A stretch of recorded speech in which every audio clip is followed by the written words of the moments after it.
Hi everyone, I'm Anagha from Access Language School. ഈ സെഷനിൽ നമ്മൾ ഡിസ്കസ് ചെയ്യാൻ പോകുന്നത് ആക്റ്റീവ് ആൻഡ് പാസീവ് വോയിസസിനെ കുറിച്ചാണ്, അല്ലെങ്കിൽ ഡയറക്റ്റ് ആൻഡ് ഇൻഡയറക്റ്റ് സ്പീച്ചിനെ കുറിച്ചാണ്.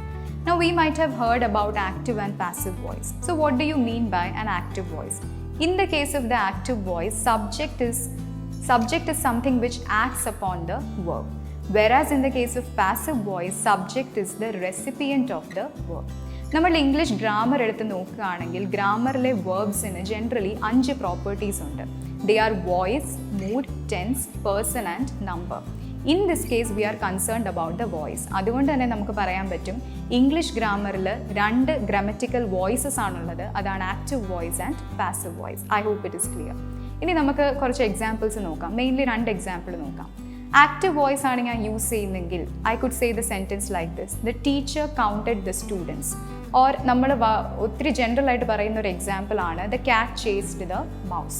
ഇനി നമ്മളിത് പാസീവ് വോയിസിലേക്ക് കൺവേർട്ട് ചെയ്യുമ്പം എങ്ങനെയാണ് മാറാൻ പോകുന്നതെന്ന് നോക്കാം. So the very first sentence would be like the students were counted by the teacher. Second one is the mouse was chased by the cat.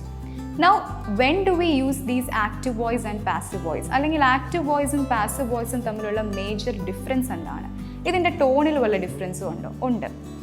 Active voice കുറച്ചും കൂടി സ്ട്രോങ്, ക്ലിയർ ടോണാണ് എക്സ്പ്രസ് ചെയ്യുന്നത്. whereas passive voice expresses a weak and subtler tone.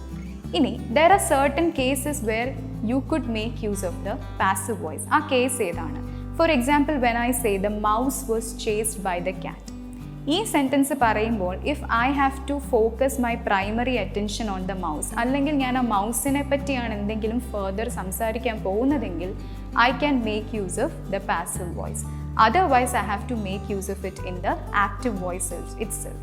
And unnecessarily making use of the passive voice may sometimes land you in trouble. അതുകൊണ്ട് തന്നെ ഇപ്പോൾ 2 വ്യക്തികൾ പരസ്പരം നിന്ന് സംസാരിക്കുമ്പോൾ നമ്മൾ അവിടെ കൂടുതലും ആക്റ്റീവ് വോയിസ് ആണ് യൂസ് ചെയ്യുന്നത്. പക്ഷേ ഇതേ കോൺവേഴ്സേഷൻ 3ാമതൊരു വ്യക്തിയോടോ അല്ലെങ്കിൽ 4ാമതൊരു വ്യക്തിയോടോ നമ്മൾ കമ്മ്യൂണിക്കേറ്റ് ചെയ്യുമ്പം അവിടെയാണ് നമ്മൾ പാസീവ് വോയിസ് യൂസ് ചെയ്യുക. അവിടെ നമ്മുടെ ടോൺ വളരെ സട്ടിലറും വീക്കും ആയിരിക്കും. So therefore I hope that you understood what might be the possible difference between active voice and passive voice, and it will help you to recognize next time when you receive any kind of sentences. So I hope it was useful and informative. Thank you.